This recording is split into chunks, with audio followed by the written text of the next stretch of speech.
I never thought I'd stand here again, my trembling fingers touching the rusted padlock on the gate that had haunted my dreams for 30 years. The wind whispered through the tall prairie grass, carrying memories I'd spent decades trying to bury. Just take pictures for the real estate listing, sign the papers next week, and it's over, Michael had said, his voice carrying that familiar tone, the one that treated me like I was fragile crystal, ready to shatter. The same tone everyone used since James died 6 months ago. But they didn't understand. None of my 3 children understood what this place did to me. How could they? They were too young when it happened. When Benjamin, my firstborn, my golden boy, I couldn't even complete the thought, even after all these years. The mining company's offer is more than fair, Mom. $20 million. Think of what we could do with that, Jennifer had insisted just yesterday, her lawyer husband nodding beside her. Dad would want this for us. But would he? In our 30 years of marriage after we left this place, James mentioned the ranch so rarely that sometimes I wondered if he'd erased it from his memory as thoroughly as I'd tried to. Except for those trips, 3 times a year, like clockwork. Fishing trips, medical conferences, reunions with old friends, different excuses, always the same strange quietness when he returned. I pushed against the gate, expecting resistance from 3 decades of abandonment, but it swung open with surprising ease. The rusted chain and padlock had been purely decorative. My heart quickened. The dirt road ahead wasn't overgrown as it should have been. It was maintained, recently graded, with fresh tire tracks. "Hello?" I called out, my voice sounding small against the vastness of the Montana sky. "Is someone there?" No answer came. But as I walked the half-mile road toward where our house had stood, I noticed other discrepancies. The fences were repaired. A new windmill turned lazily on the hill. In the distance I could see buildings, new ones, not just our old farmhouse. I almost turned back then, called Michael or David. But something pulled me forward. Perhaps James's voice in my head, saying what he always said when I was afraid. "The only way out is through, Ellie girl." As I crested the final hill, I stopped dead. Below me spread not the abandoned ghost of a ranch I expected, but a thriving community. The original farmhouse stood freshly painted. Beside it, a dozen small cabins formed a semicircle. A large barn gleamed red in the afternoon sun. A greenhouse caught the light. And people. There were people everywhere. A group of men repaired a tractor. Children played in a fenced playground. Someone was hanging laundry. And horses, at least 20 horses, grazed in a corral that hadn't existed before. I must have made a sound because a woman looked up. Middle-aged, with salt and pepper hair tied back in a practical ponytail, she shielded her eyes against the sun. When she saw me, she froze for an instant, then quickly spoke to a teenager beside her who ran toward the main house. I couldn't move as she approached. Who was this woman on my land? What was all this? Had James sold the property without telling me? "Mrs. Mitchell?" the woman called as she got closer. She knew my name. "Eleanor Mitchell?" "Yes," I managed, my voice thin. "Who are you? What is this place?" She stopped a respectful distance away, her eyes, kind but cautious, studying my face. "My name is Margaret Santos. Everyone calls me Maggie. I've been waiting for you to come." "Waiting? I don't understand. This ranch has been abandoned for 30 years. A sad smile touched her lips. "No, Mrs. Mitchell. This ranch has never been abandoned, not for a single day since you left." My knees weakened. I reached out to steady myself against a fence post. "That's impossible. We moved to Denver after Benjamin, after the accident. James, never." "Your husband came back the very next month," she said gently. "And every month after that, for 30 years, until his heart gave out." The world tilted sideways. James? My James had been coming here monthly? Not 3 times a year, but 12 or more? All those fishing trips, conferences, weekends with old college friends? "You're lying," I whispered, though something deep inside recognized the truth in her words. "I wish I were, for your sake. I know this must be a shock." She gestured toward the house. "Would you like to come inside? There's someone who's been especially looking forward to meeting you." As if on cue, a man with Down syndrome hurried from the main house. About 35, with James's fishing hat perched precariously on his head, his face lit up when he saw me. "Ben's mommy?" he called out, waving enthusiastically. "Ben's mommy came." The name hit me like a physical blow. Ben. No one had called my son that, But James, everyone else used his full name, Benjamin. Thomas, honey, remember what we talked about? Maggie said gently. This is Mrs. Mitchell. Mrs. Mitchell, he repeated dutifully, approaching with his hand extended formally. I'm Thomas. I help with the horses and the garden. Mr. James was my best friend. I took his hand automatically, my mind still reeling. Nice to meet you, Thomas. Would you like to see Ben's special place? He asked innocently. I put fresh flowers there every Tuesday. Mr. James said flowers make Ben happy in heaven. I couldn't breathe. Ben's special place? Flowers? I looked at Maggie, silently pleading for explanation. James built a memorial, she said softly, by the lake, where my 10-year-old son had slipped beneath the surface while I prepared his birthday lunch, unaware until it was too late, the place that had destroyed me. I can't, I whispered, backing away. I need to go. But Thomas took my hand in his warm one. Don't be scared, Mrs. Mitchell. The lake is friendly now. It teaches children to swim so they don't go to heaven too early like Ben did. Before I could process his words, I heard an engine. A black SUV approached, kicking up dust. Michael had followed me after all. Mom, he called, climbing out. What the hell is going on here? Who are these people? As Maggie turned toward my eldest surviving son, her expression changed subtly. Your father's legacy, she said simply. And you must be Michael. He spoke of you often. My son's face darkened as he looked around. This place was supposed to be abandoned. Who gave you permission to be here? Thomas stepped slightly behind me, suddenly nervous. Your father did, Maggie replied, her voice firm. For the past 30 years. That's impossible, Michael snapped, stepping protectively between me and this stranger, claiming to know so much about my husband. My father never mentioned any of this. Because he promised your mother he wouldn't, Maggie replied with a calmness that somehow made her words more devastating. He kept 2 promises his entire life, to never leave those in need and to never hurt Eleanor with memories of this place. I found my voice, though it sounded distant to my own ears. You said you've been waiting for me. How did you know I'd come? Maggie's eyes softened. James knew you would. Eventually, after he was gone. She reached into her pocket and pulled out a keyring. He left instructions. There are things he wanted you to see. When you were ready, Michael stepped forward. We're not here for some mysterious treasure hunt. This property is being sold. These people need to be evicted immediately. I watched several of the people in the distance turn toward us, anxiety visible even from afar. A woman clutched her child closer. Michael, please, I said, finding unexpected steadiness. Let's at least understand what's happening here. What's happening is trespassing, Mom. We need to call the sheriff. Thomas, still half hidden behind me, spoke up.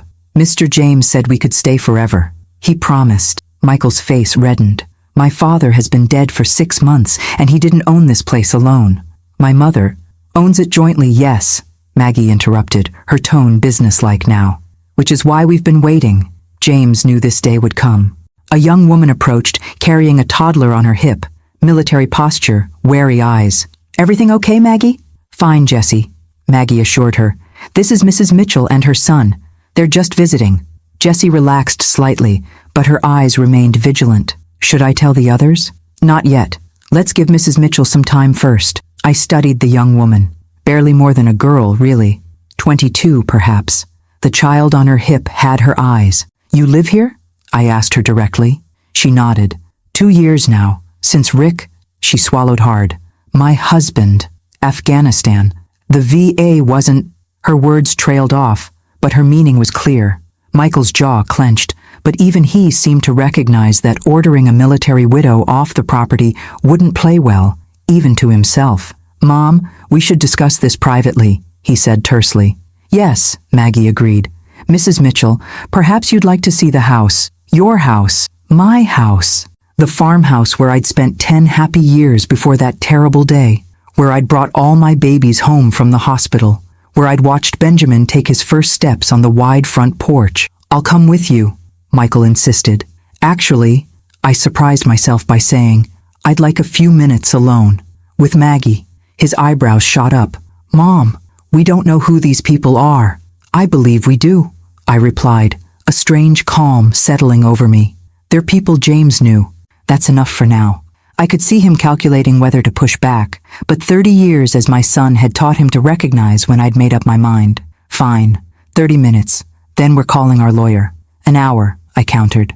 I hadn't negotiated with my children since they were teenagers. It felt oddly empowering. As Michael reluctantly retreated to his car, I followed Maggie toward the house, Thomas trailing happily behind us. Each step up the familiar porch sent memories washing over me. Rocking babies during summer thunderstorms, James replacing warped boards, Benjamin's height marks penciled on the doorframe. James kept everything as close to original as possible, Maggie said, opening the door. Structurally, at least, the layout was the same.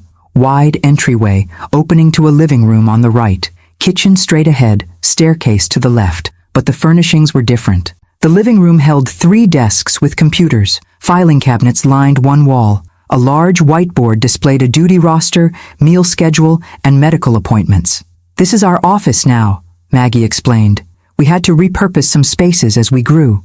How many people live here? I managed to ask. Currently 47. 18 veterans, 8 women from domestic situations with 11 children between them, Thomas and his mother Rose, and a family of 6 from Afghanistan. 47, I echoed. And James knew them all? He knew everyone who ever stayed here, even the temporary ones, especially them. She led me toward the kitchen, now industrial-sized with 2 large stoves and an enormous refrigerator.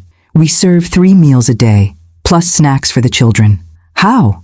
I asked simply. How is this funded? Maggie's eyes met mine. James, that's not possible. We weren't wealthy. James was a family doctor, not some secret millionaire. The land, she said simply. Parts of it, at least. The kitchen table, not my old pine one, but a huge metal work table, held stacks of children's drawings. One caught my eye. Stick figures around a blue circle. The words Ben's Water scrawled above in a child's handwriting. What is Ben's Water? I asked, my throat tightening. Maggie exchanged a look with Thomas, who had been unusually quiet. The swimming place, Thomas said, brightening, where children learn not to drown. I put flowers there every Tuesday because that's when Ben went to heaven.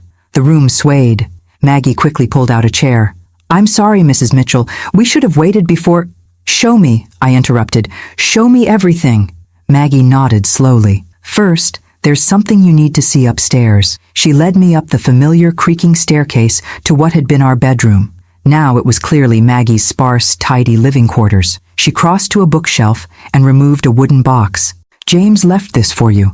He made me promise to give it to you first, before showing you anything else. The box was hand-carved, with Ellie inlaid in mother of pearl. James had always worked with his hands to relieve stress. I'd never seen this box before.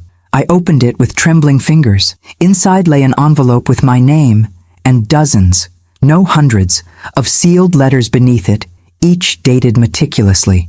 30 years of letters, never sent. The envelope contained a single page in James's distinctive handwriting. My dearest Ellie, if you're reading this, 2 things have happened. I've left this world, and you've found your way back to the ranch. I've played this moment in my mind thousands of times, wondering which would come first, my courage to tell you the truth or my death. It seems death won that race. I've kept secrets from you, my love. Not affairs or hidden vices, but a different life, one I built alongside our life in Denver. A life where Benjamin's memory serves as foundation rather than wound. I couldn't sell this land after we lost him. Couldn't bear the thought of strangers living where his laughter had filled every room. But neither could I leave it to decay. So I came back, first to grieve alone, then to rebuild, then to repurpose. What started with one homeless veteran seeking shelter in our barn has become something I never imagined, a community. I've written you a letter every month for 30 years, explaining everything. I never sent them because I feared reopening your wounds. Perhaps that was cowardice disguised as protection. Forgive me, Ellie girl, for my secrets, for my silence, for leaving this burden to you. But please, before you decide the fate of this place, see what it has become. I've loved you completely, even in my duplicity. Always, James. I looked up at Maggie, tears streaming down my face. You knew? All this time? For 15 years, she said softly. Since James found me sleeping in a church after I left the convent. He brought me here, showed me what he'd built, and asked me to help run it. While I knew nothing, I whispered. Because he loved you too much to make you remember, she replied. The question now, Mrs. Mitchell, is whether you're ready to see what Benjamin's death helped create. Through my tears, I nodded. It was time to face the lake. The path to the lake hadn't changed, still a gentle slope through cottonwood trees that whispered in the wind. But I noticed new additions, benches placed strategically along the way, flower gardens in unlikely spots, and most surprising of all, safety signs with bright yellow lettering. James installed those after the first families with children came, Maggie explained, walking beside me. No child is ever allowed at the lake without an adult, not after Benjamin. I stopped, my hand pressed against the rough bark of a cottonwood. You speak his name so easily. Maggie paused. James spoke of him often. All the children here know Benjamin's story. I haven't said his name out loud in years, I admitted, the confession tearing from somewhere deep inside me. It hurts too much. I understand, she said simply, but she couldn't possibly understand. How could anyone comprehend what it's like to prepare your son's birthday cake, to peek out the window expecting to see him playing with his toy trucks, only to realize you haven't heard his voice for too long? To run frantically to the lake, screaming his name? To see a small body floating face down, so still, so terribly still. Mrs. Mitchell? Maggie's voice pulled me back. We can do this another day if... No, I said firmly. Now. We continued walking, and I noticed Thomas had disappeared. Where's Thomas? I asked. He always runs ahead to the memorial. It's his special responsibility.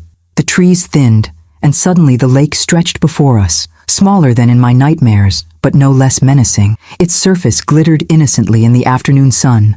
But my eyes were drawn to what hadn't been there before. A curved wooden deck extending over the water, with railings and steps leading into a roped-off swimming area. A small boathouse stood nearby, and at the water's edge, a stone memorial where Thomas was carefully arranging wildflowers. I approached slowly, my heartbeat thundering in my ears. The memorial was simple, but beautiful. A granite stone set in a small garden, with a bronze plaque embedded in its face. It read, Benjamin James Mitchell, 1975, 1985. For every life saved here, his spirit soars higher. Below that was a second, smaller plaque. 47 children have learned to swim safely here. Not one has been lost. My knees gave way, and I sank onto the garden bench, tears blurring my vision. 47 children, I whispered. Maggie nodded. James started teaching swimming lessons 15 years ago. Every child who lives here must learn. He hired certified instructors, built the safe swimming area, installed rescue equipment. She hesitated before adding, Your grandson was one of them. My head snapped up. What? Jennifer's boy, Ethan. When he was 7, he came close to drowning at a friend's pool party. Jennifer mentioned it to James during a Sunday dinner, remember? Said they couldn't afford the private swim lessons the doctor recommended after the incident. I remembered. Jennifer had been distraught. James had listened quietly, then changed the subject. Typical James, uncomfortable with family drama. James paid for Ethan's lessons anonymously. He drove 3 hours every Saturday for 6 weeks to secretly watch from his car as Ethan learned to swim at that fancy aquatic center in Boulder. I shook my head in disbelief. Jennifer never knew? No one knew, except me, because I had to reschedule the veterans woodworking class he usually taught those Saturdays. Maggie smiled sadly. That was James, solving problems from the shadows. Thomas approached, beaming with pride at his flower arrangement. Pretty for Ben, yes? Yellow was his favorite, Mr. James told me. Yellow had indeed been Benjamin's favorite color. His bedroom had been painted sunflower yellow. The detail made my breath catch. How many other memories of our son had James kept alive while I'd locked mine away? It's beautiful, Thomas, I managed. Want to see the special swimming place? I can swim now?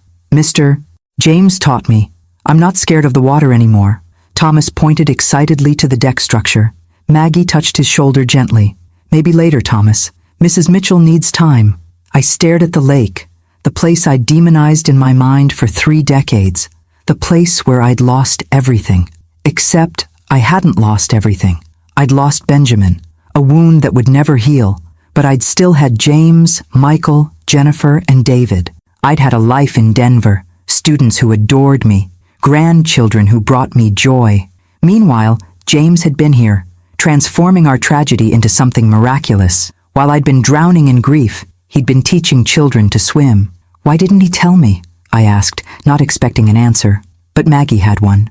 The first year he came to grieve alone, found a homeless veteran sleeping in your barn, a man named Robert who'd served in Vietnam. James let him stay. Then another veteran came, and another. She sat beside me on the bench. 5 years in, there were 12 people living here. James wanted to tell you then.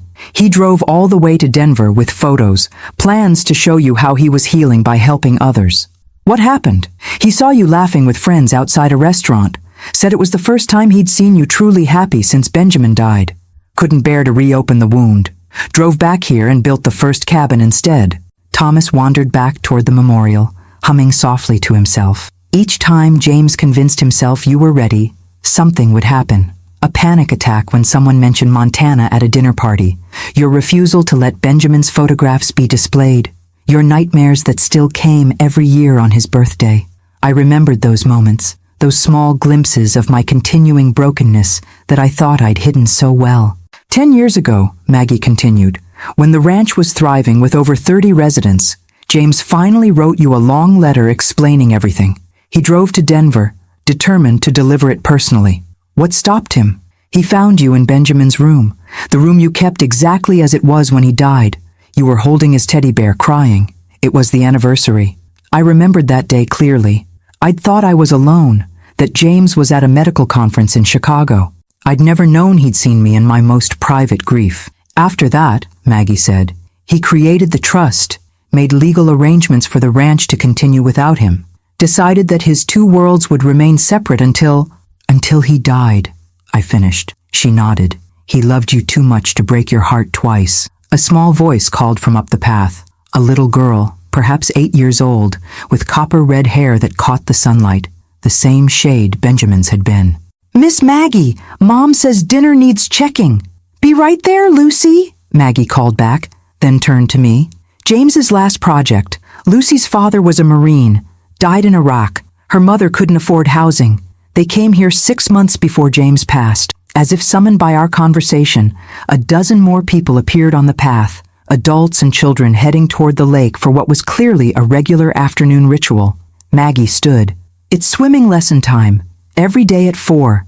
Would you like to watch, or would you prefer to go back to the house? I stared at the lake, at Benjamin's memorial, at the safety measures James had installed, at the children approaching with towels and smiles. For 30 years, I'd run from this place. For 30 years, James had been transforming it. I'll stay, I said. I need to see. The swimming lesson was both beautiful and excruciating to watch. A certified instructor, a former Olympic hopeful named Carlos, who'd lost a leg in Afghanistan, Maggie explained, led 8 children through their paces in the roped-off swimming area.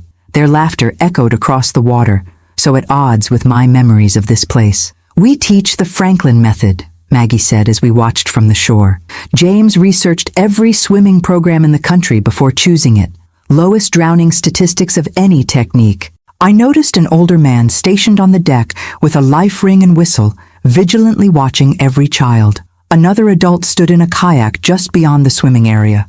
No child was more than an arm's length from an instructor. 3-tiered safety system, Maggie explained, following my gaze. Instructor in water, spotter on deck, emergency responder on boat. Plus, all staff are CPR certified.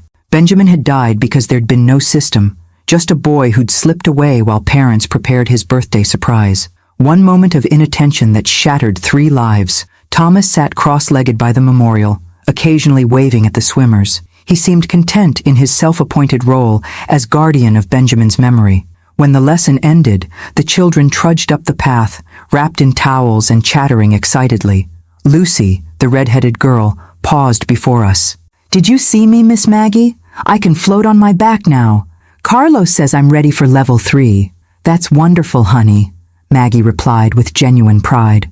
Lucy's curious eyes turned to me. Are you a new grandma here?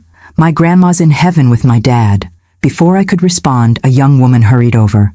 Lucy, don't bother Mrs. Mitchell. She turned to me. I'm sorry. I'm Andrea, Lucy's mom. It's all right, I assured her. And yes, Lucy, I suppose I am new here. The child beamed. Will you watch me swim tomorrow too? I'm going to learn backward kicks. Something twisted in my heart. Pain, yes, but something else too. I'd like that, I heard myself say. As Andrea led Lucy away, Maggie touched my arm gently. Let me show you the rest before Michael returns. There's much more to see. We walked back toward the house, taking a different path that led past the cabins I'd spotted earlier. Each small building housed 2 families or 4 single residents, Maggie explained. All built with timber from the property, designed by a veteran architect who'd found purpose in creating homes for others after losing his own family to a drunk driver. Beyond the residential area stood the greenhouse, a state-of-the-art hydroponic system that provided vegetables year-round. James sold the north parcel last year, Maggie said. The part with mineral rights? Used the money to expand our sustainability projects. I stopped walking. He sold part of the ranch? For how much? Maggie hesitated. $3 million. The figure staggered me. What did he tell me about this money? I don't remember any large deposits. He didn't deposit it in your joint accounts. He created the Mitchell Ranch Trust and funded it with the proceeds. For sustainability after he was gone. $3 million. Hidden from me, from our children. Spent on strangers while Michael struggled to pay for his oldest son's college tuition. While Jennifer worried about medical bills after her husband's layoff. While David battled the demons that kept him in and out of rehab. Show me the documentation, I said, my voice harder than I intended. Everything. Maggie nodded, unsurprised by my reaction. It's all in James's office. We returned to the main house, where she led me to a room off the main hallway, James's study. I'd forgotten our farmhouse even had this small room. We'd used it for storage during our years here. Now it was undeniably James's space. His medical reference books lined the shelves alongside tattered Louis L'Amour novels, his guilty pleasure. The desk was his grandfather's roll top that had once stood in our Denver home's basement. On the wall hung Benjamin's first-grade photo. I touched the frame gently. He kept this here? He kept all the family photos here, said it was his heart room. She crossed to the desk and unlocked the bottom drawer with a key from her pocket. These are the trust documents, property records, and financial statements. And these, she placed a stack of leather-bound books beside the legal papers, are his diaries, 30 years worth. I sank into James's chair, running my fingers over the topmost journal. The earliest one, dated the year after Benjamin died. I'll give you privacy, Maggie said, moving toward the door. But Michael will be back soon, demanding answers. Let him wait, I replied, already opening the first journal with trembling hands. The entry was dated exactly 1 month after we'd moved to Denver. Came back to the ranch today. Couldn't sell it. Couldn't bear strangers living where Ben's laughter once echoed. Found Johnson's for sale sign and tore it down. Told him by phone we've changed our minds. Ellie doesn't know. First secret I've ever kept from her in 15 years of marriage. But how do I tell her I need this place she cannot bear to remember? Slept in Ben's room. Found his toy soldier under the bed. Cried until sunrise. I flipped forward several pages. 3 months here now. Fixed the roof on the barn. Started clearing debris from the spring storm. Gives my hands something to do, while my heart still searches for answers. Ellie thinks I'm at a medical conference in Seattle. Hate lying to her, but she's sleeping through the night now in Denver. Making friends at her new school. Mentioning Ben without breaking down. My coming here would undo all that healing. And later, a year after Benjamin's death, found a man sleeping in the barn today. Robert Winters, Vietnam vet. No home, no family. Eyes like I've seen in the mirror. Haunted. Offered him dinner. He asked if he could stay and help with repairs in exchange for shelter. Said yes before I even thought about it. Feels right having another soul here. The ranch was never meant to be empty. 5 years later, 12 people living here now. Roberts brought others, all veterans, all homeless, good men fallen on hard times. We fixed up the bunkhouse, added a bathroom to the old tack room. They're healing the ranch, and it's healing them. Should tell Ellie, drove to Denver intending to. Saw her laughing with friends outside that Italian restaurant she loves. First real laughter I've seen since Ben. Couldn't bear to reopen the wound. Came back and started building a proper cabin instead. The men deserve real shelter. And 10 years after, met Margaret Santos today, goes by Maggie, former nun who left her order after reporting abuse that the church tried to cover up. Found her sleeping in St. Michael's Church when I was in Billings for supplies. Something about her reminded me of Ellie. That same quiet strength. Offered her the teaching position for the children. We have 5 kids living here now, all with parents working through addiction or incarceration. Need someone with educational background. When she saw the ranch, what we've built, she cried. Said she'd found her true calling after all. Think I have too. With shaking hands, I flipped to the final journal. The entries from just last year. Doctor says my heart is failing. 6 months, maybe less. Haven't told Ellie. Can't bear to see the fear in her eyes. Need to use this time to secure the ranch's future.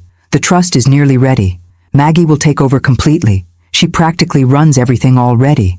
Just need to ensure the funds will last. Sold the north parcel to Miller Mining. $3 million. Told Ellie I was at a cardiology conference in Houston. More lies to protect her. Use the money to build permanent housing for the veterans, install the solar system, upgrade the greenhouse, purchase medical equipment. The ranch will be self-sustaining now. My legacy to Ben, transforming the place of his death into a sanctuary of life. The final entry, dated just 2 weeks before his sudden heart attack. Made video for Ellie today, out by Ben's memorial. Tried to explain everything. 47 children have learned to swim here now. 47 lives potentially saved. One for each year Ben would have lived if I'd watched him more carefully that day. My penance, my redemption. Hoping someday Ellie will understand why I kept this from her. Why I built this secret life. Not for lack of love, because of its abundance. The ranch is ready. I am ready. But I fear I'm leaving her with an impossible burden. The truth. I closed the journal as the sound of car doors slamming echoed from outside. Michael had returned, and he'd brought reinforcements. Jennifer's BMW and David's motorcycle now stood beside Michael's SUV. All 3 of my surviving children had arrived, ready to sell their brother's legacy out from under me. This is absurd, Michael's voice carried through the open window of the study. Squatters' rights aren't a thing anymore, especially when the actual owners are right here. I quickly wiped my tears, tucking James's journals into the desk drawer. My 3 children stood in the front yard, confronting Maggie, who maintained her characteristic calm. As I've explained, Mr. Mitchell, this property is held in trust. I'm simply the administrator, Maggie was saying as I stepped onto the porch. Your mother is the one you should be speaking with. 3 heads turned toward me. Jennifer rushed forward, her lawyer-honed instincts immediately assessing my red-rimmed eyes. Mom, what have these people been telling you? Are you okay? I'm fine, I said, surprised by the steadiness in my voice. And they're not these people, Jennifer. They're residents of Mitchell Ranch. Mitchell Ranch hasn't existed for 30 years, Michael retorted. This is just land we own that apparently has been colonized by strangers. James's diary says otherwise, I replied. He's been coming here monthly since Benjamin died, building something extraordinary. Dad? David spoke for the first time, confusion evident in his face. He'd always been the sensitive one, so much like James in temperament. Dad was running this place all these years? Not running it, Maggie interjected quietly. Creating it, funding it, loving it, and lying about it, Michael snapped. If what you're saying is true, he lied to all of us for decades. A fair point, one that still stung despite the context I'd gleaned from James's journals. He did, I acknowledged, to protect me, to preserve Benjamin's memory. Ben has been gone 30 years, Jennifer said, her voice softening at my obvious distress. We all loved him, Mom. But this, she gestured around at the community bustling behind us. This is madness. Dad hiding millions of dollars of family assets to fund some personal charity project? $3 million to be exact, I said. From the sale of the north parcel last year. Michael's face darkened. $3 million? Are you kidding me? I asked Dad for help with Tyler's college tuition last spring. He said things were tight with retirement. And my medical bills after Greg's layoff, Jennifer added. He suggested I look into payment plans. I hadn't known these details. In our marriage, James had handled our finances, and I'd gladly let him. Now I wondered what else I might have missed. David, still silent, was watching the activity around the ranch. A group of veterans was returning from the fields, tools slung over their shoulders. Women gathered children for dinner. Thomas waved excitedly when he spotted us. I want to see everything, I declared. Before we discuss the future of this place, I need to understand what James built. Mom, the mining company representative is meeting us here tomorrow, Michael protested. $25 million, Mom. That's over $6 million each for us. Your grandchildren's college funds, your retirement security. One day, Michael. I'm asking for one day to learn the truth about your father's life. Something in my tone must have conveyed my determination because Michael sighed in defeat. Fine. One day. Then we talk terms. Jennifer looked less convinced. I'm calling Greg. He should review these supposed trust documents. That's your right, I agreed. David, will you stay? My youngest nodded, still watching Thomas, who was now hurrying toward us, waving something in his hand. Mrs. Mitchell, I found Ben's picture. He thrust a framed photograph toward me, Benjamin on his 7th birthday, gap-toothed smile beaming at the camera as he proudly displayed his new fishing rod. James had taken the picture right here on this porch. Where did you get this? I whispered. Mr. James's special room. He showed me all the pictures, said I needed to know Ben because we would have been friends. Thomas's innocent expression clouded. These people are mad. Are they making you leave us? I felt my children tense beside me. Using someone with Down syndrome as an emotional prop would only strengthen Michael's resolve to clear the property. No one's leaving yet, Thomas, I assured him, accepting the photograph. We're just talking. Good, because you need to see the horses, and the school, and Robert's woodshop, and Rose makes the best apple pie on Thursdays. His excitement was palpable and completely genuine. David stepped forward, extending his hand to Thomas. I'd like to see the horses. I'm David, Mrs. Mitchell's son. Thomas's face lit up. Ben's brother. Mr. James said you were good with horses when you were little. A shadow crossed David's face. A glimpse of pain quickly masked. Did he? He said softly. Said you could whisper to them.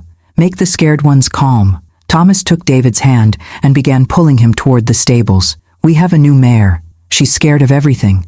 Maybe you can help. David glanced back at me, something vulnerable and questioning in his eyes. Go, I encouraged him. I'd like to know what else your father said about you. As they walked away, Michael shook his head. Unbelievable. They've got plants everywhere, tugging at heartstrings. Mom, can't you see what's happening? They're manipulating you. Or perhaps your father left more of himself here than he did in Denver, I replied, surprising myself with the thought. I need to see it all, Michael. You can leave or stay, but I'm not signing anything tomorrow until I know exactly what I'd be destroying. Jennifer's phone rang.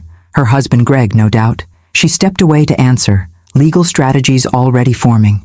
Mom, be reasonable. Michael lowered his voice. Even if Dad did build this place, even if he did care about these people, they're strangers. We're his family.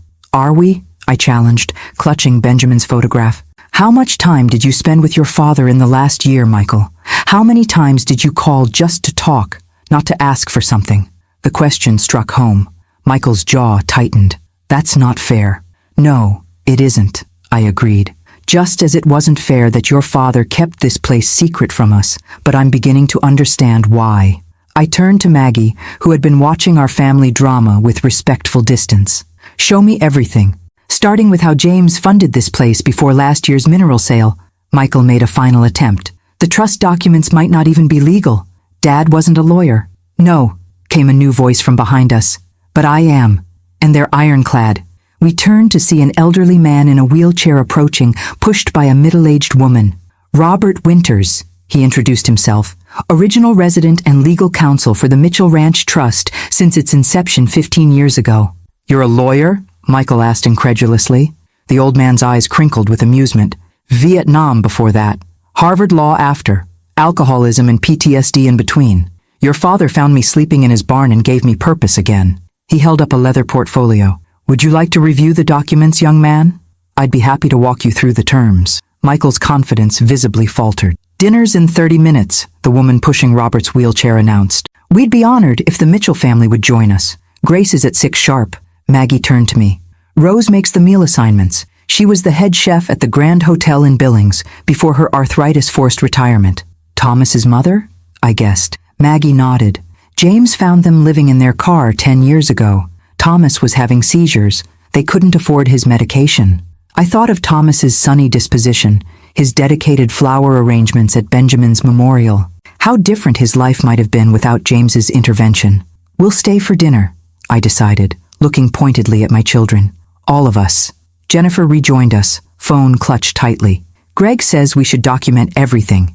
Take photographs. That's a start, I agreed. To understand what your father valued enough to hide from us for 30 years. As we walked toward the dining hall, converted from our old barn, I noticed David in the distance, standing quietly beside a nervous mare, his hand gently stroking her neck while Thomas watched in awe. For the first time since James's death, I felt something shift inside me, a crack in the foundation of grief that had defined my existence. Not healing, not yet, but possibility. And in my hand, Benjamin smiled from his photograph, eternally 7 years old, forever frozen in time at the place I'd run from, and James had transformed. The dining hall stunned me. Our old barn, where we'd once stored hay and farm equipment, had been transformed into a warm, welcoming space with long wooden tables, a stone fireplace, and walls covered with artwork, clearly created by the children who lived here.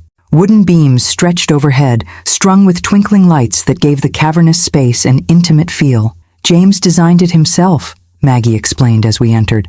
Said every family deserves a proper dinner table. A dozen round tables filled the space, each set with mismatched but clean plates and silverware. Residents were already gathering, adults helping children get settled, teenagers distributing water pitchers. The atmosphere was lively but organized, like a well-rehearsed dance where everyone knew their role. Michael, Jennifer, and I stood awkwardly just inside the entrance, outsiders in a place that bore our family name. David had yet to return from the stables. A tiny woman with snow-white hair approached us, leaning heavily on a cane. "You must be Eleanor," she said, her rheumatoid-twisted hands extending toward mine. "I'm Rose. James spoke of you constantly." I took her gnarled fingers gently. "You're Thomas's mother."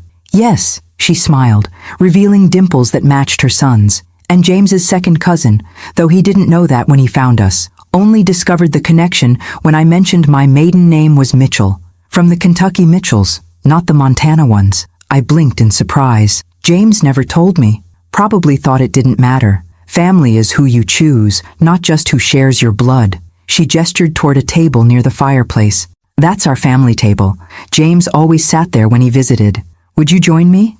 Before I could answer, Michael stepped forward. "Mrs. Just Rose, dear." "Rose," he continued stiffly, "I understand you've lived here for some time, but you should know this property is being sold tomorrow." Rose's smile never faltered. "Is that so?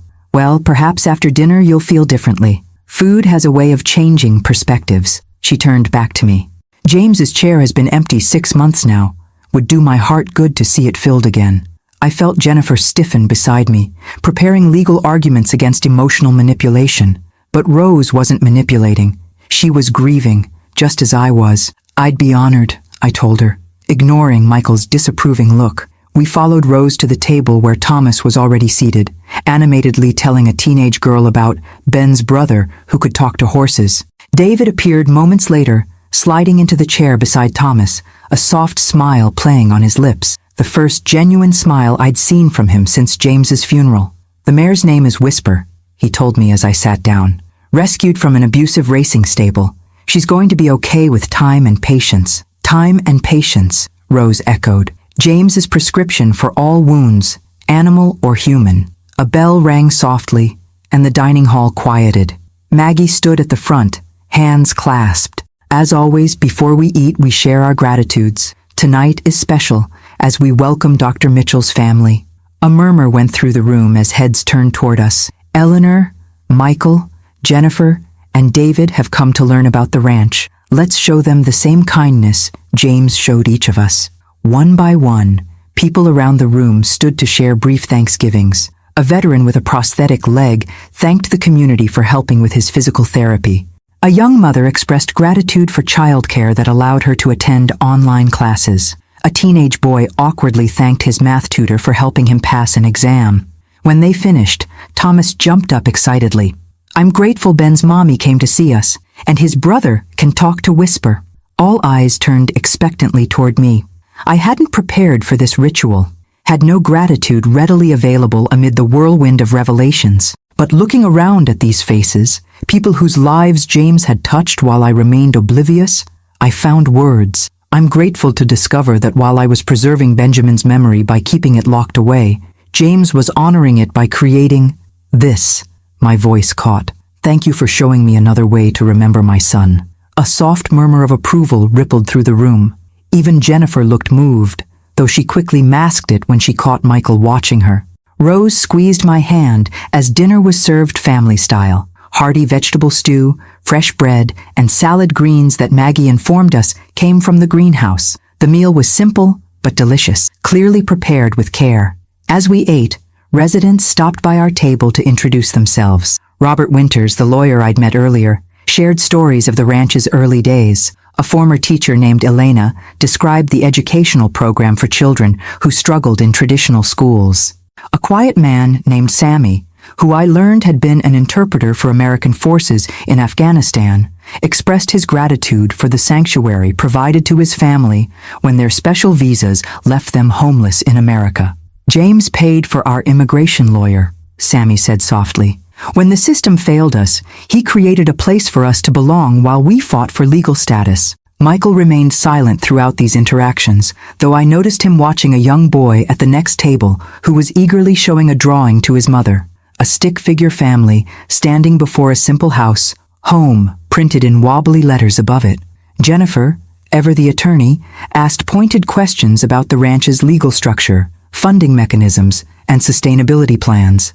Robert answered each inquiry with professional precision, occasionally referencing documents he promised to provide for her review.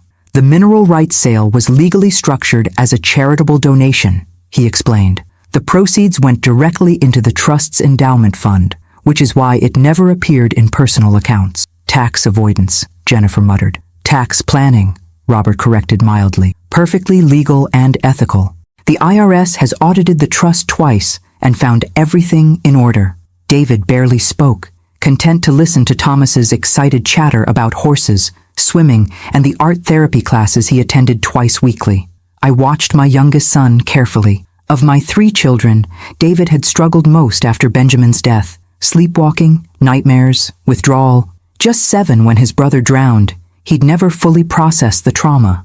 Now, watching him with Thomas, I glimpsed the healing that had eluded him. As dessert, Rose's famous apple pie was served. A young girl approached our table with a handmade card. Lucy, the redhead from the swimming lesson. I made this for you, she said shyly, placing it before me. Miss Maggie said you're sad because Dr. James went to heaven. The card featured a childish drawing of a smiling sun over a lake. Inside, in careful printing, when we are sad, Dr. James said to look for helpers. We can be your helpers now. Tears filled my eyes. James's favorite Mr. Rogers quote, "Look for the helpers," had become his life philosophy, it seemed. Thank you, Lucy, I managed. It's beautiful.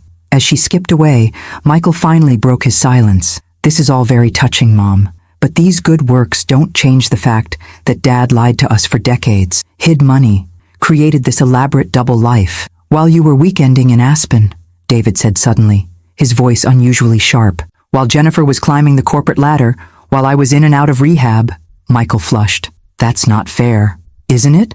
David challenged. When's the last time you asked Dad about his life? Not about investments or advice or loans?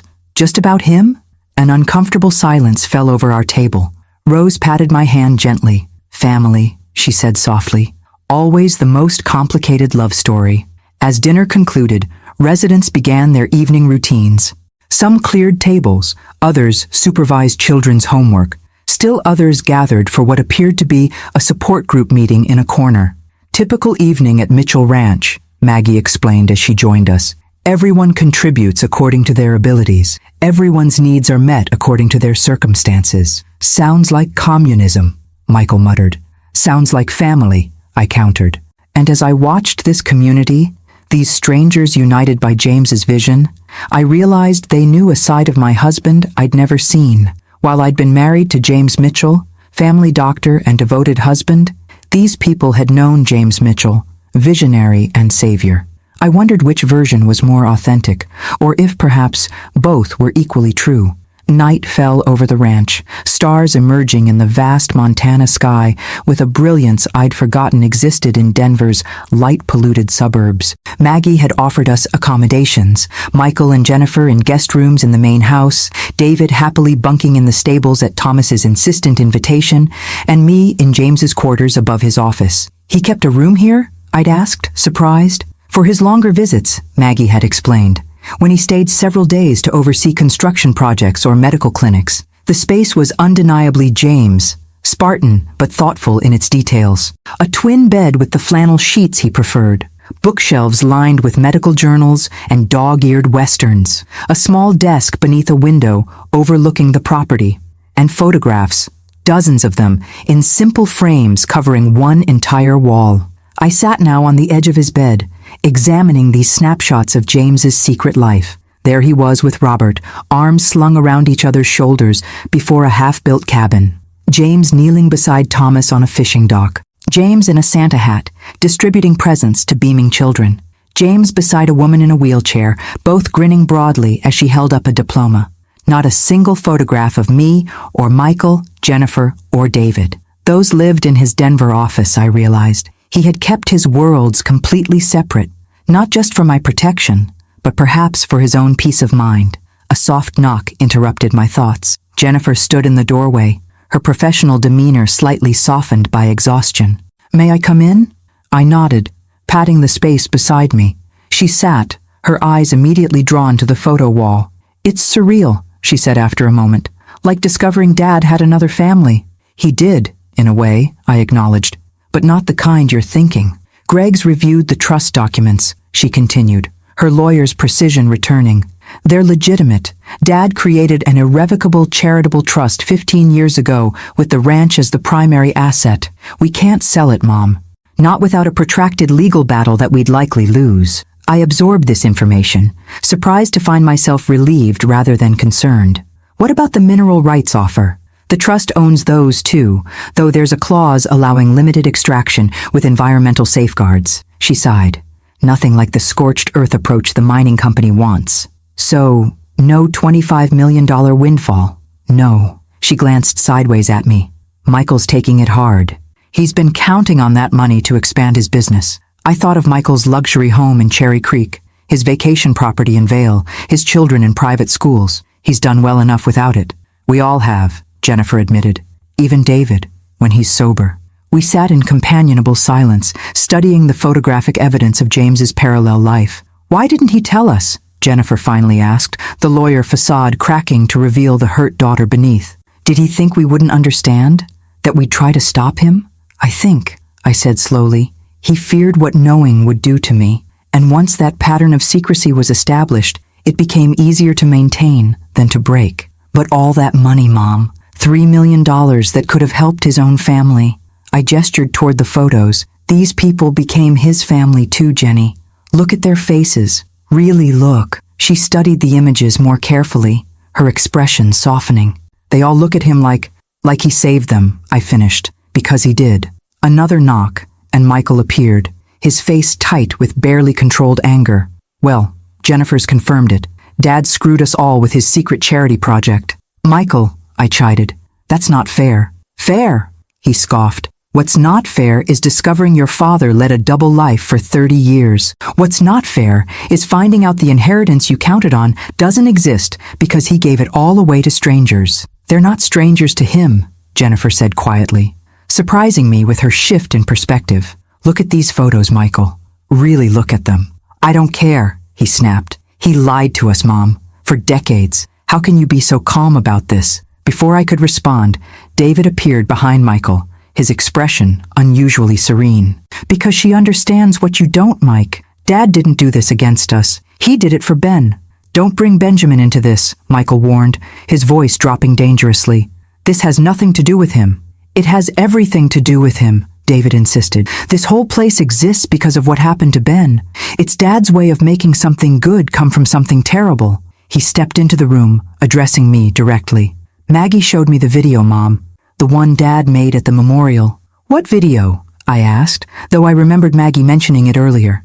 "Dad recorded messages at Ben's memorial. For 30 years, on the anniversary."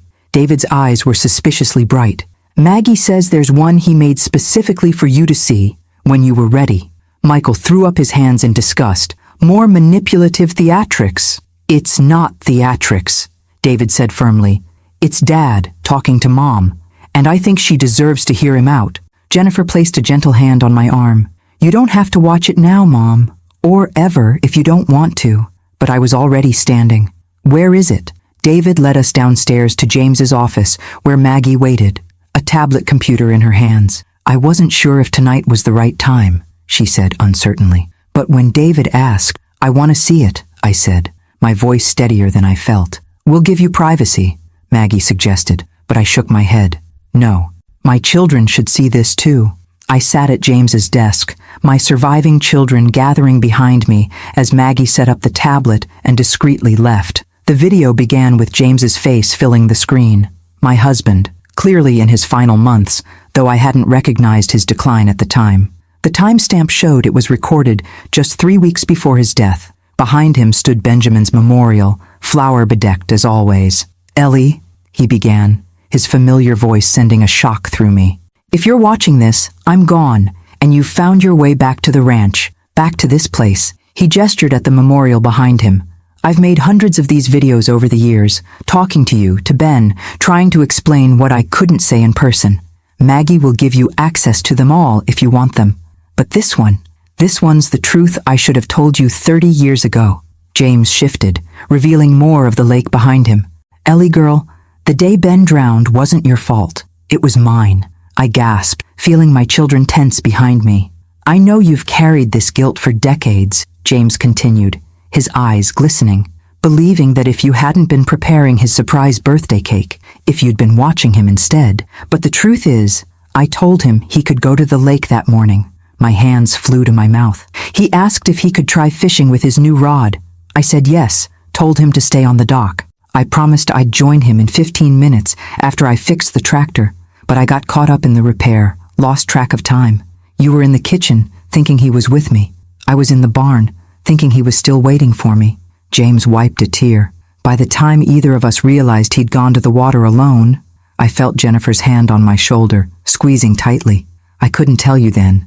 You were so broken, Ellie, and I was a coward. Watching you blame yourself was easier than admitting I'd given permission.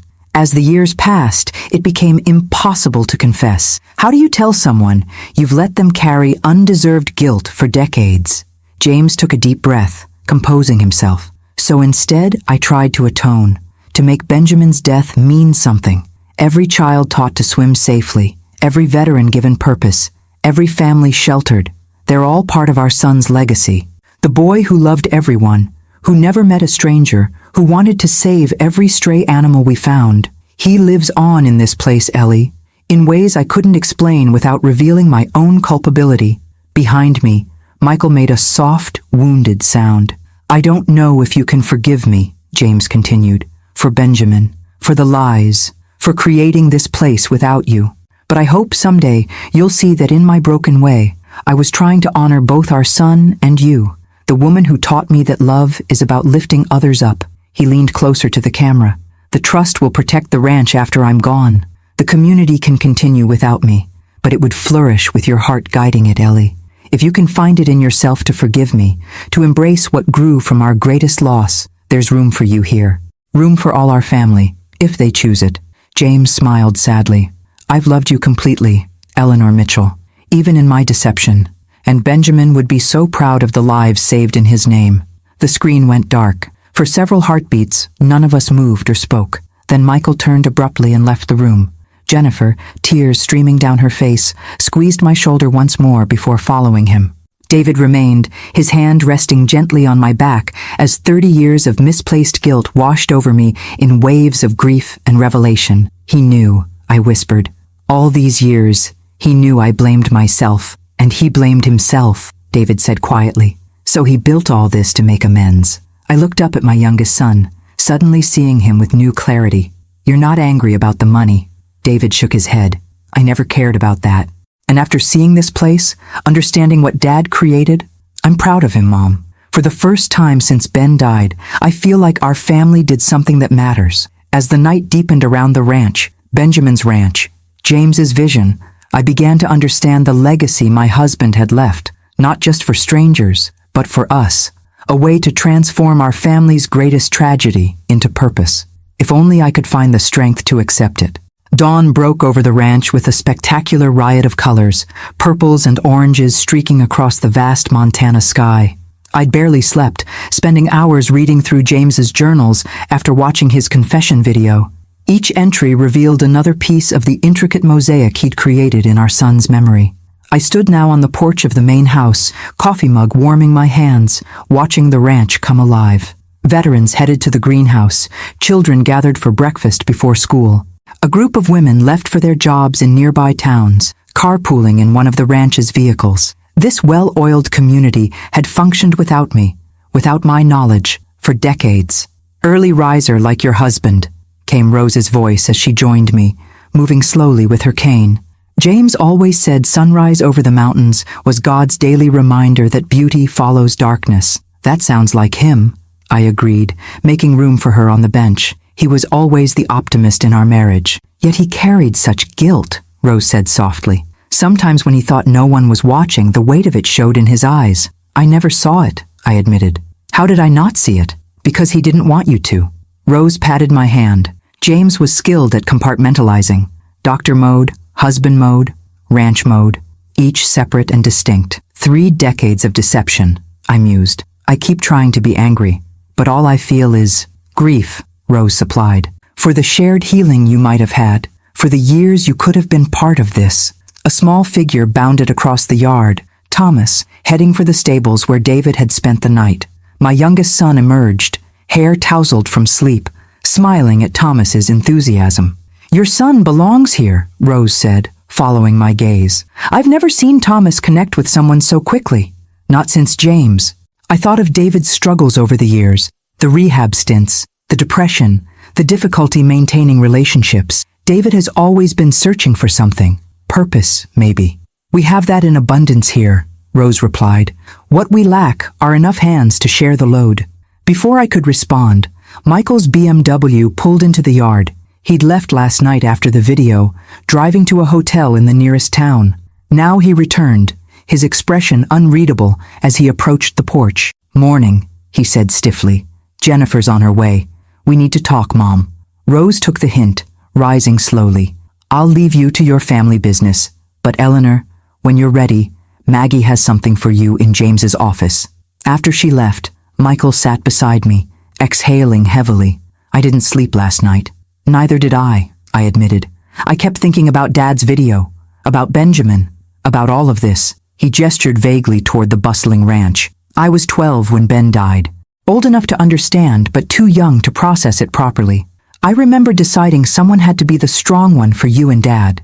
You were," I said softly. "So responsible, so adult-like overnight. I resented it," he confessed. "Resented losing both Ben and my childhood in one day. Resented Dad for falling apart when I needed him most." I'd never heard Michael speak this way. My eldest had always been the practical one, the unemotional one, the successful one who never looked back. "And then last night," he continued, "watching Dad confess, seeing his guilt, his pain, it was like meeting a stranger. The father I knew would never have kept such secrets." "None of us knew him completely," I said. "Not even me." Michael's jaw tightened. "The money still bothers me, Mom. $3 million given to strangers while his own family struggled. Jennifer's medical debt after Greg's layoff, David's rehab costs, my business expansion loans. We weren't struggling, Michael," I corrected gently. "We were comfortable, privileged even. These people had nothing. They're not our responsibility. They were to James. And maybe that's what family really means, extending responsibility beyond blood." I studied my son's face, seeing the boy he'd been beneath the successful businessman he'd become. "Your father built something remarkable here, Michael, something that honors Benjamin in ways I never could." Michael looked away, watching as David and Thomas led horses from the stable. "Dad's video mentioned there being room for all our family here. What did he mean by that?" "I don't know yet," I admitted, "but I intend to find out." Jennifer's car arrived, parking beside Michael's. She emerged with her husband Greg, both looking solemn. "We need to discuss the legal implications," she said without preamble as they joined us. "The trust is valid, but there may be ways to restructure it that benefit both the ranch and our family." "Always the lawyer," Michael muttered. "Someone has to be practical," she retorted. $25 million is still on the table from the mining company. If we can negotiate limited extraction rights that don't displace residents— "No," I interrupted, surprising myself with my certainty. "No mining. Not yet. Not until I understand everything James built here." Greg cleared his throat. "Mrs. Mitchell, with all due respect, the offer won't stay open indefinitely. The company has other options. Then let them pursue those options, I said firmly. This land was Benjamin's playground, James's sanctuary, and now home to dozens who have nowhere else. I won't rush into decisions that destroy any of that. Jennifer and Greg exchanged glances, clearly having expected a different response. Maggie wants to see me, I continued, standing. Something James left. Will you join me? We found Maggie in James's office, a worn leather box on the desk before her. These are the letters, she said simply. One for each month for 30 years. James wrote them after every visit but never sent them. 360 letters, Jennifer calculated aloud. 372, Maggie corrected. He was very disciplined. I approached the box reverently, lifting the lid to reveal bundles of envelopes, each tied with string and labeled by year. Have you read them? I asked Maggie. No, she replied. They were for you alone. James was very clear about that. I selected the earliest bundle from the year after Benjamin died. The first envelope was addressed in James's familiar handwriting. For Ellie, when you're ready to know. With trembling fingers, I opened it and began to read aloud. My dearest Ellie, I've just spent my first weekend back at the ranch since we left. I told you I was at a medical conference in Portland. Forgive the deception. I couldn't sell this place, Ellie. Not where Ben's spirit still feels so present. The lake haunts me as it does you, but somehow being here, facing it directly, brings a strange peace that eludes me in Denver. Today, I repaired the dock where he used to fish. Tomorrow, I'll clear the path to the meadow where he flew his kite. Small acts of remembrance that feel like prayer. A local veteran, Robert Winters, has been sleeping in our barn.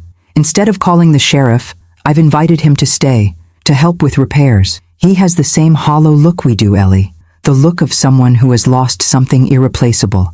Perhaps that's why I let him stay, because he understands that some wounds never fully heal, they just become part of who you are. I want to tell you about this place, about how it feels both haunted and healing.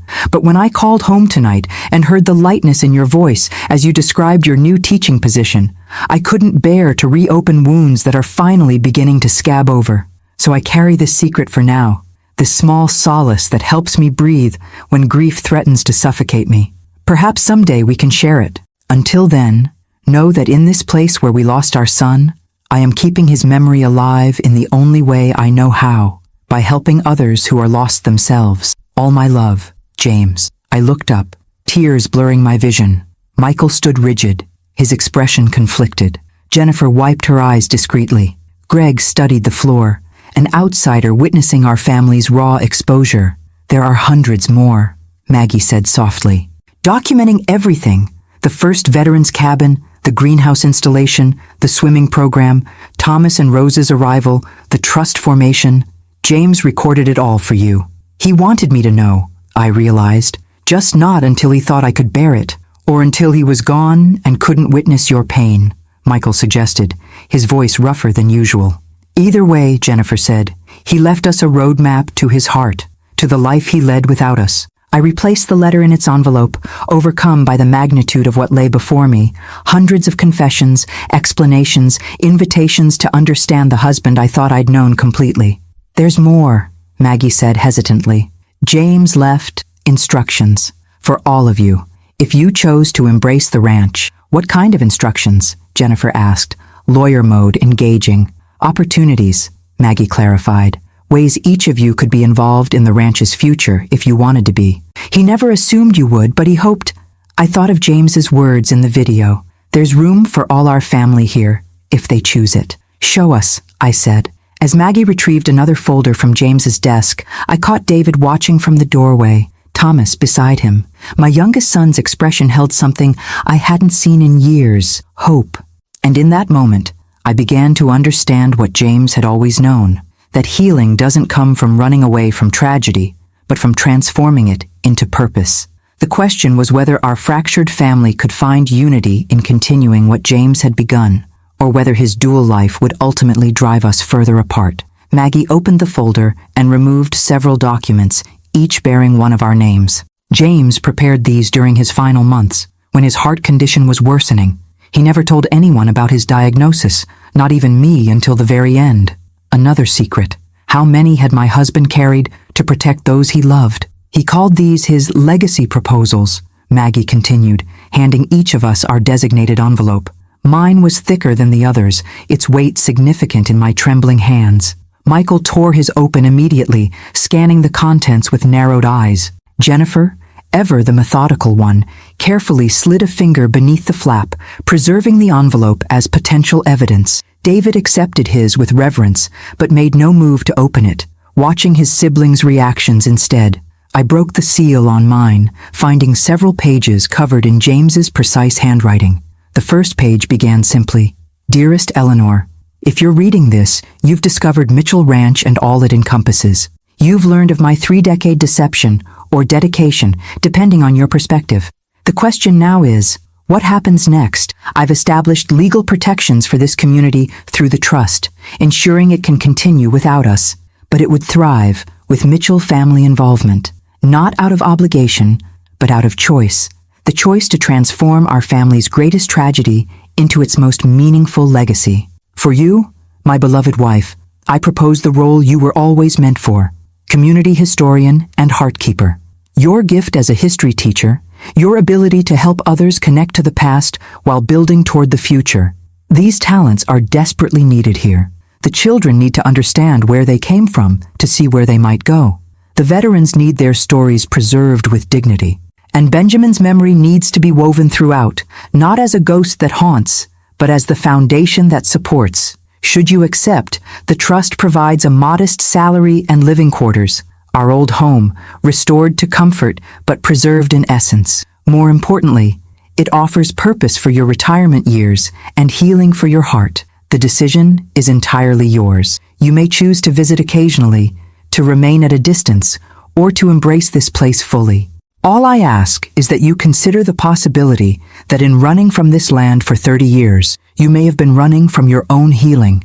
With eternal love, James' additional pages detailed practical matters, financial provisions, transitional assistance, even curriculum suggestions for historical programming. James had thought of everything, planning for a future he wouldn't live to see. I looked up to find Michael standing abruptly, his proposal crumpled in his fist. "Unbelievable," he muttered.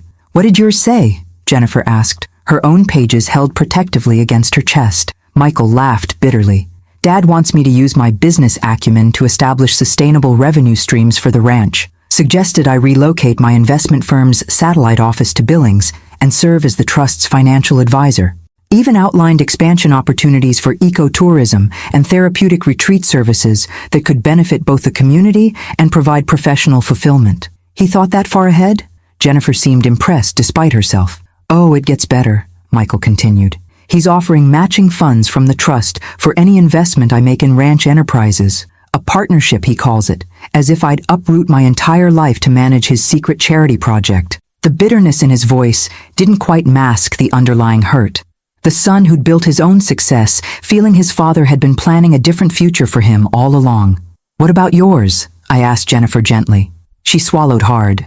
"Legal oversight. Dad suggests I establish a nonprofit law practice specializing in veterans' benefits, immigrant rights, and domestic violence protection, all issues affecting ranch residents. He's arranged for mentorship with Robert and connections to advocacy organizations in Billings." Her voice softened. "He writes that my passion for justice has always outweighed my desire for corporate success, even when you couldn't admit it to yourself." I saw the conflict in her eyes. The ambitious attorney who'd fought for partnership at her prestigious firm suddenly confronted with an alternate vision of her professional identity. "David?" I prompted, noticing my youngest still clutching his unopened envelope. He shook his head. "I don't need to read it. I already know." "Know what?" Michael demanded. "That Dad saw me clearly when the rest of you saw only my failures." David's voice held no accusation, just simple truth, that he understood why I kept falling apart in the structured world you all navigated so easily. "You don't know what he proposed," Jennifer pointed out. "Something with the horses," David said confidently. "Something that uses my empathy rather than treating it as a weakness. Something that acknowledges I've been looking for purpose since Ben died." Maggie nodded slightly, confirming David's intuition without revealing specifics. Michael paced the small office, agitation evident in every movement. "This is emotional manipulation from beyond the grave. Dad spent 30 years living a double life, and now he expects us to abandon our existing lives to continue his secret project? I have a family in Denver, a successful business, kids in schools they love. He doesn't expect anything, I corrected gently. He's offering possibilities, while leveraging guilt and sentimentality, Michael retorted. Classic dad, making emotional appeals seem like rational choices. Jennifer studied her pages thoughtfully. The proposals are surprisingly practical, though.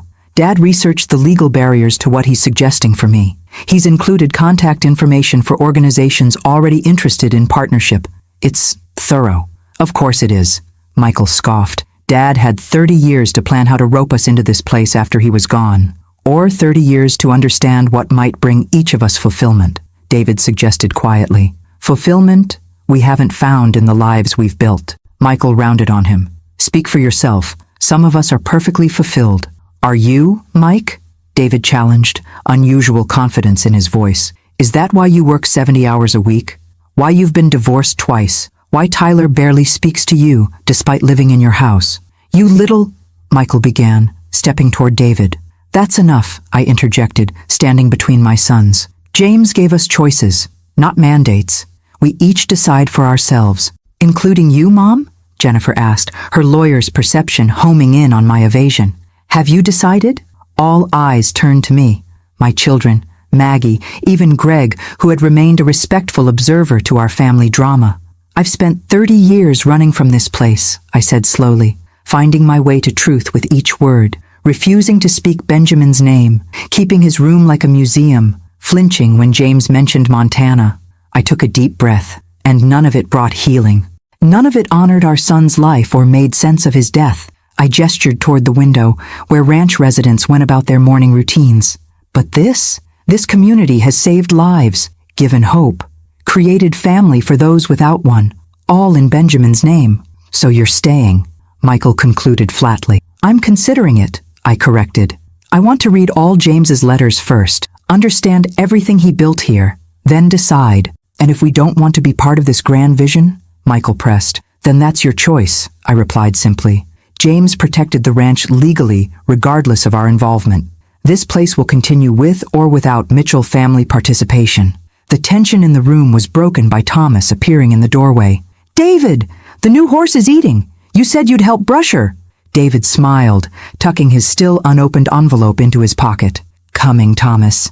He paused at the door. For what it's worth, I'm staying. At least for a while.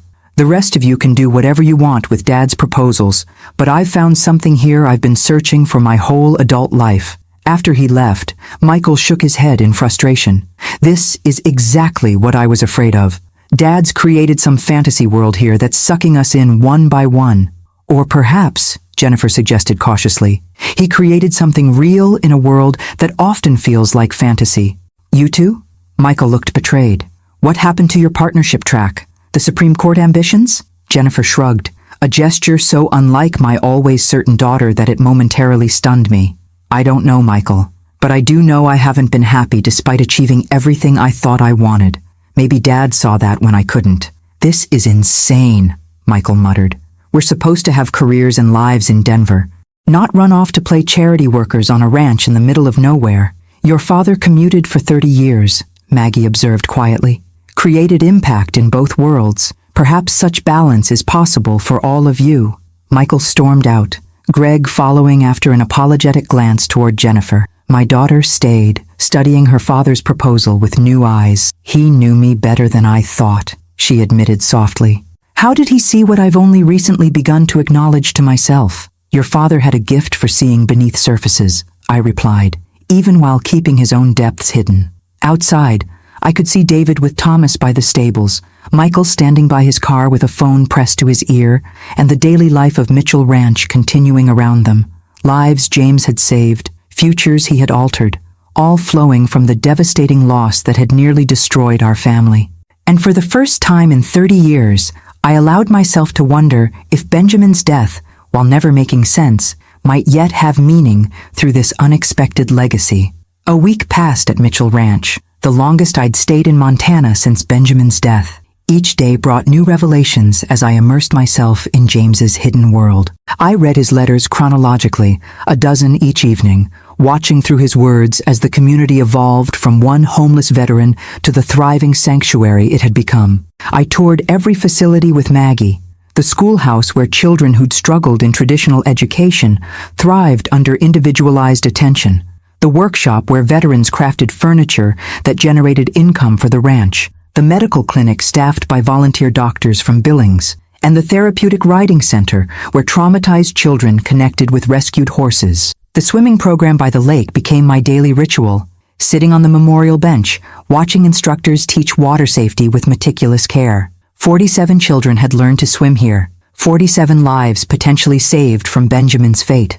My own children responded differently to James's legacy proposals. Michael returned to Denver after 2 days, citing pressing business matters, but promising to consider options. His parting words, "Don't make any permanent decisions yet, Mom," carried both concern and caution. Jennifer took a 2-week leave from her law firm, spending hours with Robert Winters reviewing the ranch's legal challenges, immigration cases, veterans' benefits appeals, custody issues for women fleeing abuse. She worked with quiet intensity, asking occasional questions, but keeping her thoughts private. David never left. He moved into a small cabin near the stables, spending his days working with the horses and his evenings in long conversations with Thomas and the veterans. I'd never seen my youngest son so centered, so purposeful. The restlessness that had defined him seemed to evaporate in the Montana air. On my 7th morning, I awoke early and walked alone to Benjamin's memorial. The rising sun cast long shadows across the lake that had taken my son and transformed my husband. Decades of grief and secrets had flowed from this place, yet somehow hope had emerged as well. "I thought I might find you here," came a voice behind me. Rose approached slowly with her cane, Thomas following with a bouquet of wildflowers. "Tuesday flowers for Ben," Thomas explained, carefully arranging them at the memorial. Rose eased herself onto the bench beside me. "James came here every morning too, said it helped him start the day with purpose, remembering why all this exists." I watched Thomas whispering to the memorial, having some private conversation with the boy he'd never met, but somehow knew through James's stories. "He kept Benjamin alive here," I said softly, "while I was keeping him dead in Denver." "Different ways of grieving," Rose corrected. "Neither right nor wrong. But James's way helped others, created this." I gestured toward the ranch visible through the trees. "My way helped no one, not even me. Yet here you are now," Rose observed. "That's what matters." Thomas finished his flower arrangement and wandered toward the lake's edge, giving us privacy while remaining within sight. "I've been reading James's letters," I told her. "One struck me particularly, from about 5 years ago. He described watching you and Thomas at the 4th of July celebration. Thomas was helping younger children with sparklers, so careful, so protective. James wrote that it reminded him of Benjamin with his younger siblings." Rose smiled. "James often said Thomas and Benjamin would have been soul brothers, both so gentle, so aware of others' feelings. In that letter, James wondered if I would ever meet Thomas, if I would see what he saw, Benjamin's spirit living on in this community." I took a deep breath. "He wrote that his greatest regret was building all this without me." "It was," Rose confirmed. "He told me once that success felt hollow without you to share it, that saving strangers couldn't compensate for the distance growing between him and his own family. Yet he never told us. Fear is powerful," Rose said simply. "Once he'd established the pattern of secrecy, breaking it became more terrifying with each passing year." We sat in companionable silence, watching Thomas skip stones across the lake's surface. No fear of the water that had claimed Benjamin, just respectful caution instilled by James's swimming program. "I've made my decision," I said finally. Rose nodded, unsurprised. "I thought today might be the day. How did you know?" "You have James's look, the one he got when his mind was settled." She patted my hand. "Whatever you've decided, he would respect it." "I'm staying," I said, the words bringing immediate lightness. "Not visiting, not observing, staying, making this place my home." Rose's eyes filled with tears. "James would be so grateful. I need to honor what he built here, what Benjamin inspired." I watched Thomas wave excitedly as David emerged from the tree line, heading toward the stables. "And I need to support David's healing. He's found himself here in ways I never thought possible." "And your other children?" "They'll make their own choices." Jennifer seems drawn to the legal work, though she hasn't committed yet. "Michael," I sighed. "Michael is struggling the most with all this, but I have to respect his journey, whatever direction it takes." "Family is complicated," Rose acknowledged. especially when secrets are suddenly revealed. I've spent 30 years running from this place, I said, trying to outpace grief that always caught me anyway. James found another path, using grief as fuel for something beautiful. I want to follow that path now, however late my start. It's never too late for new beginnings, Rose assured me. James believed that with his whole heart. Later that morning, I gathered my 3 children in James's office. Jennifer had just returned from observing Veterans Court in Billings. Michael had flown in from Denver, his expression guarded. David arrived last, horsehair clinging to his jeans and a new confidence in his bearing. I've made my decision, I announced without preamble. I'm moving to the ranch permanently. I'll be taking the position James outlined for me, community historian and heartkeeper. Michael's face tightened, though he said nothing. Jennifer nodded thoughtfully. David broke into a broad smile. I'm not asking any of you to follow my choice, I continued. James gave each of us separate proposals because he understood we're different people with different needs. All I ask is that you respect my decision as I'll respect yours. I've decided too, David said, excitement barely contained. I'm accepting Dad's proposal, equine therapy program director. I'll be working with veterans and children using horses as therapeutic partners. And your apartment in Denver? Michael asked. Your job at the music store? David shrugged, already gave notice on both. Nothing there was permanent anyway. Jennifer? I prompted. My daughter straightened, lawyer mode engaging. I'm taking a 6-month leave of absence from the firm, a sabbatical to establish the legal aid clinic Dad proposed. After that, she shrugged, an uncharacteristic gesture of uncertainty from my always decisive daughter. We'll see. All eyes turned to Michael, who stood with arms crossed defensively. I can't uproot my family for this fantasy. My business is in Denver. My children are in schools they love. My wife has her own career. No one's asking you to uproot anything, I said gently. James's proposal for you involved occasional consultation, strategic planning, presence, not residence. And what happens to the $25 million from the mining company? Just left on the table? His voice held both frustration and genuine confusion.